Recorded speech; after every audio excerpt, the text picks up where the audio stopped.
Now, we have to put together everything we've done so far, and that includes naming of compounds along with balancing of equations.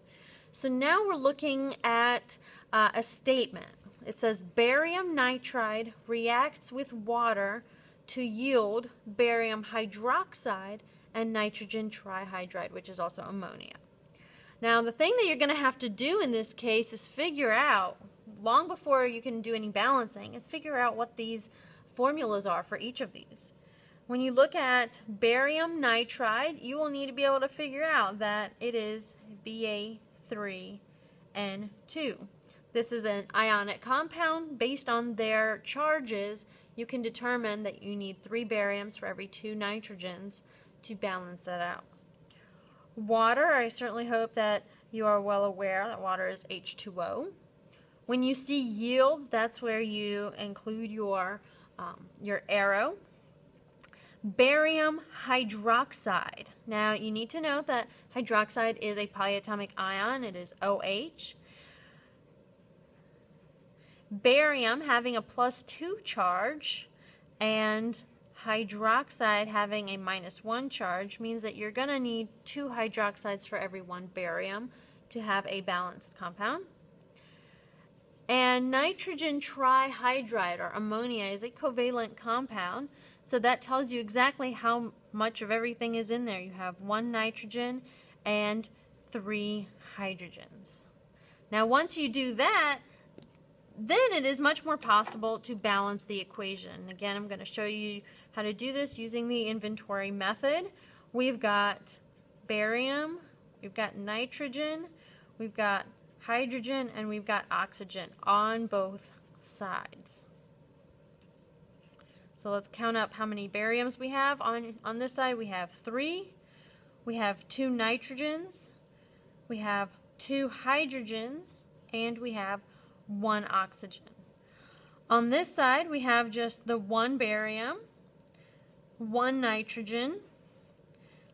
Hydrogens are a little bit tricky here because notice that each hydroxide has a hydrogen, but remember you have 2 hydroxides here, so that is 2 hydrogens on this side plus 3 hydrogens on this side, so that is a total of 5.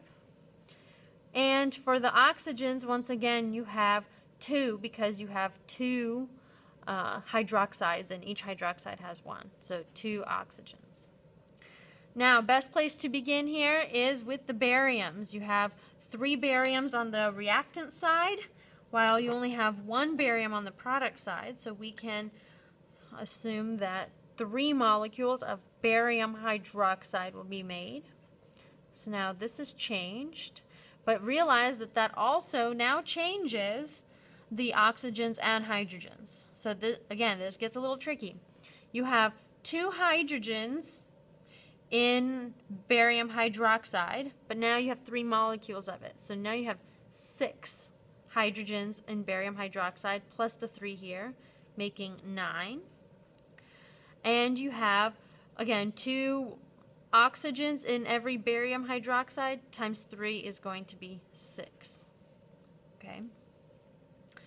So now we have the correct number of bariums. Now let's look at nitrogens. We have 2 nitrogens on the reactant side, and we only have 1 nitrogen on the product side, so we can change this coefficient to be a 2. So now we have 2 nitrogens, but notice that changes our hydrogens again. So let's count them up because it's not 9 anymore. You have 2 hydrogens for every barium hydroxide, times 3 is 6. And now you have 3 hydrogens for every ammonia, times 2 is 6. So now you have 12 hydrogens. Alright, so now our bariums are good, our nitrogens are good. How do we fix these hydrogens? We've got 12 on this side and only 2 on this side. The only molecule here that has hydrogen is water, and each water has 2, so we're going to need 6 water molecules in order to raise this number to 12, make this 12 hydrogens. Okay. This also changes the number of oxygens to 6. Remember, each water molecule has 1 oxygen. Now we have 6 water molecules, so we have 6 here. Only thing that didn't change is our initial barium nitride, so that coefficient remains as a 1, and now everything else checks out.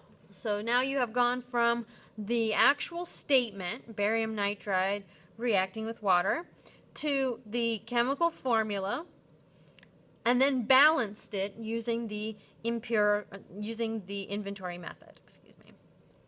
Now you can actually give me a much more specific phrase. Rather than just barium nitride reacts with water, you can say 1 molecule of barium nitride reacts with 6 molecules of water to yield 3 molecules of barium hydroxide and 2 molecules of ammonia.